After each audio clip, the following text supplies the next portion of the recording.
நமது இல்லை காணாத பரலோகம்தான் நமது குடியிருப்பு. காண்கின்ற உலகம் நமது இல்லை காணாத பரலோகம்தான் நமது குடியிருப்பு. நமது குடியிருப்பு. காக்கும் தெய்வம் இயேசு இருக்க கலக்கம் ஏன் மனமே, கண்ணீர் ஏன் மனமே. காக்கும் தெய்வம் இயேசு இருக்க கலக்கம் ஏன் மனமே, கண்ணீர் ஏன் மனமே.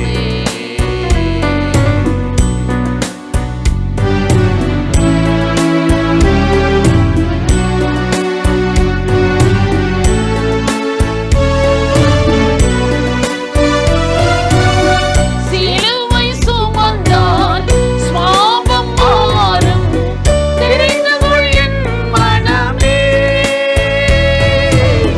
சீடன் அவன் தானே. சிலுவை சுமந்தால் சுவாபம் மாறும் தெரிந்து கொள் என் மனமே. சீடன் அவன் தானே.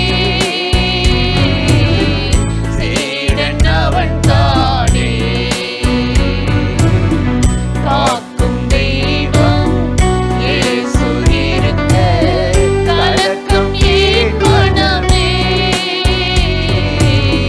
கண்ணீர் ஏன் மனமே. காக்கும் தெய்வம் இயேசு இருக்க கலக்கம் ஏன் மனமே, கண்ணீர் ஏன் மனமே. கண்ணீர் ஏன் மனமே. பிரியமானவர்களே, ஆண்டவராகிய இயேசுவின் நாமத்தினாலே இந்த காலை நேரத்தில் இயேசுவை தினம் பார்ப்போம் என்ற இந்த நிகழ்ச்சியின் மூலமாக உங்களை சந்திப்பதில் மிகுந்த மகிழ்ச்சி அடைகிறேன். கர்த்தர் நல்லவர், கிருபையும் இரக்கமும் நிறைந்தவர். இந்த நாளிலும் கட்டாய் உங்களை ஆசீர்வதித்து கிருபையால் நிரப்பி நடத்துவார். ஆமென். இன்றைக்கும் ஒரு வசனத்தை உங்களுக்கு ஞாபகப்படுத்தி சில காரியத்தை சொல்லி ஜெபம் பண்ணுவது நல்லது என்று உணர்ந்தேன். எரேமியா 2ஆம் அதிகாரம் 2வது வசனத்தில் நாம் வாசித்து பார்த்தார், இளவயதின் பக்தியையும் நீ வாழ்க்கைப்பட்ட போது இருந்த நேசத்தையும் நான் நினைக்கிறேன் அப்படின்னு ஆண்டவர் சொல்றார். இளவயதின் பக்தி, நேசம். இளவயதுனா என்ன நினைக்கிறீங்க? சின்ன பிள்ளையாகவும் இல்லை, வாலிபனாகவும் இல்லை, ரெண்டுக்கும் இடைப்பட்ட ஒரு நிலை. ஒரு நேரம் சிறு பிள்ளை, ஒரு நேரம் வாலிபன். சொல்லுவாங்களே, ரெண்டங்கட்ட நிலையில் இருக்கிறா, ரெண்டங்கட்ட வயசு அப்படின்பாங்க. அதே போல் சிறு வயது. இந்த சிறு வயதில் ஒரு பிள்ளையை நம்ம கர்த்தருக்குள்ளே வளர்த்து உருவாக்கிட்டோம்னா முதிர் வயது வரையும் கர்த்தருடைய நன்மை தொடரும், கிருபை தொடரும். தமிழில் சொல்லுவாங்கள்ல, 5ல் விளையாததா 50ல் விளைய போகுது அப்படின்வாங்க.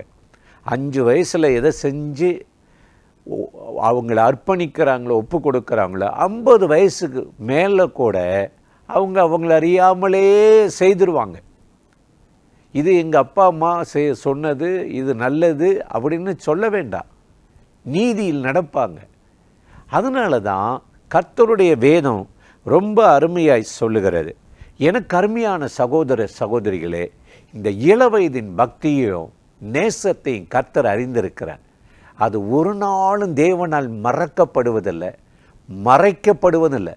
சிலர் சொல்லுவாங்க, கர்த்தர் மறந்துட்டாரு, நினைக்கல அப்படின்னு. இல்லை, மறக்கப்படுவதும் இல்லை, அது தேவனால் மறைக்கப்படுவதில்லை. வேதத்தை நீங்கள் வாசித்து பார்த்தீங்கன்னா, எபேசு சபையை பார்த்து வெளிப்படுத்தல் 2:4 ஆண்டவர் சொல்லுகிறார், உன் பேரில் எனக்கு ஒரு குறை உண்டு. சொல்லிட்டு சொல்றாரு, தொடக்கத்தில் ஆதியில் இருந்த அன்பை நீ விட்டாய். தொடக்கத்தில் இருந்த அன்பு இல்லை, ஆதியில் இருந்த அன்பு இல்லை. ஒரு காலத்தில் தேவன் தேவன் தேவன் என்று ஓடினாய், பின்பற்றினாய். இப்போ நேரம் இல்லை, ஜெபிக்க முடியல, துதிக்க முடியல, என்னுடைய காரியத்தில் ஈடுபடுவது கஷ்டமாக இருக்குது அப்படின்னு அநேகர் சொல்லுகிறத ஆண்டவர் அறிந்திருக்கிறார். இன்றைக்கு இந்த நேரலை நிகழ்ச்சியில் இணைந்து இந்த வார்த்தைகளை கேட்கிற எனக்கு அருமையான சகோதர சகோதரிகளை இந்த காலை நேரத்தில் உங்களை அர்ப்பணிங்க, ஒப்பு கொடுங்க. எரேமியா 3:4 சொல்லுகிறது, நீ தேவனை நோக்கி நீர் என் பிதாவென்றும் நீர் என் நேசர் அதிபதியும் என்று சொல்லுகிறாய். நமக்கு அதிபதி அவர்தான், ராஜா அவர்தான், குடும்ப தலைவர் அவர்தான், அவர்தான் நம்மளை நடத்தணும். நீர் பிதா, நீர் அதிபதி எனக்கு. அதுதான் ஒரு சிறு பிள்ளை அப்பாட்ட கேட்கிற ஒரு காரியம், விண்ணப்பம். அப்போ அதைத்தான் ஆண்டவர் இந்த நாளில் நம்மகிட்ட எதிர்பார்க்கிறார். இந்த நிகழ்ச்சியில் இணைந்து இந்த வார்த்தையை கேட்கிற எனக்கு அருமையான சகோதர சகோதரிகளே, இன்றைக்கி நம்ம வாழ்க்கை எப்படி இருக்குது? சின்ன பிள்ளையில் இளம் வயதில் கர்த்தரை பின்பற்ற நம்ம பழக்கிட்டோம்னா முதிர் வயதிலும் நமக்கு ஆறுதலாக இருப்பாங்க, உதவியாக இருப்பாங்க, அன்பாக இருப்பாங்க. அதனால தான் சாலமோன் ஞானி கூட ரொம்ப அருமையாக சொல்லுகிறார். பிரசங்கி 12:1 வாலிப நாட்களில், அதை கத்தோலிக்க மொழி, இளம் வயதில் உன் சிருஷ்டிகரை நினைக்க கடவாய், படைத்த தேவனை நினைக்க கடவாய் அப்படின்னு சொல்றார். இப்படி நீங்கள் கர்த்தரை நினைச்சு தேடி பின்பற்றிட்டீங்கன்னா கர்த்தர் நித்திய காலமாக உங்களோடு உடன்படிக்கை பண்ணுவாராம்.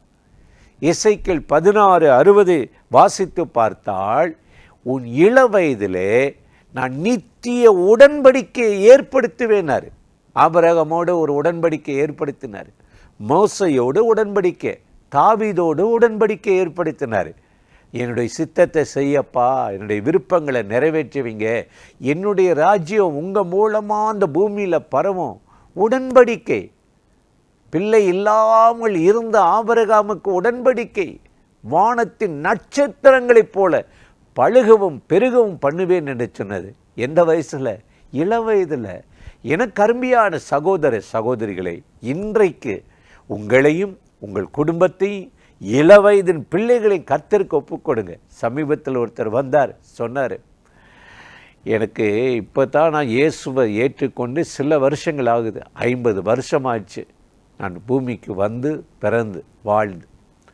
ஆனால் சின்ன வயசில் அறியாமல் போயிட்டேன். அப்போ மட்டும் அறிஞ்சிருந்தா இன்னும் எவ்வளவு தெரிஞ்சிருக்கலான்னு சொல்லி ஆதங்கப்பட்டுக்கிட்டார். இப்போ கூட நான் சொல்கிறேன், உங்களை அர்ப்பணிங்க, ஆண்டவர் உங்களுக்கு புதிய அத்தியாயத்தை தருவார். இள வயதின் பக்தியை அறிந்த தேவன், நேசத்தை அறிந்த தேவன் இந்த நாளில் உங்களை அற்புதமாய் ஆசீர்வதித்து அதிசயமாக நடத்தப் போகிறார். அந்த தேவாதி தேவனை நோக்கி நாம் இப்பொழுது ஜெபம் பண்ணுவோமா? அன்பும் இரக்கமும் கிருபையும் நிறைந்த நல்ல ஆண்டவரே, இந்த ஆசீர்வதிக்கப்பட்ட நாளுக்காக, நேரத்துக்காக, கிருபை இரக்கங்களுக்காக உமக்கு நன்றி செலுத்துகிறோம். இப்பொழுது யாரெல்லாம் இந்த நிகழ்ச்சியில் இணைந்து இந்த வார்த்தைகளை கேட்கிறார்களோ அத்தனை பேருடைய இளவயதின் பக்தியையும் நேசத்தை அறிந்து ஒரு குறையில்லாமல் இந்த நாளில் நடத்தி உம்முடைய பிள்ளைகளை திருப்தியாக்கும் நித்திய உடன்படிக்கை அவர்களோடு ஏற்படுத்தும் ஆசீர்வதியும். இந்த நாள் நம்முடைய கிருபை அவர்களை அற்புதமாய் நடத்துவதாக இயேசுவின் நாமத்தில் வேண்டிக் கொள்ளுகிறோம் நல்ல பிதாவே. ஆமேன், ஆமேன், ஆமேன்.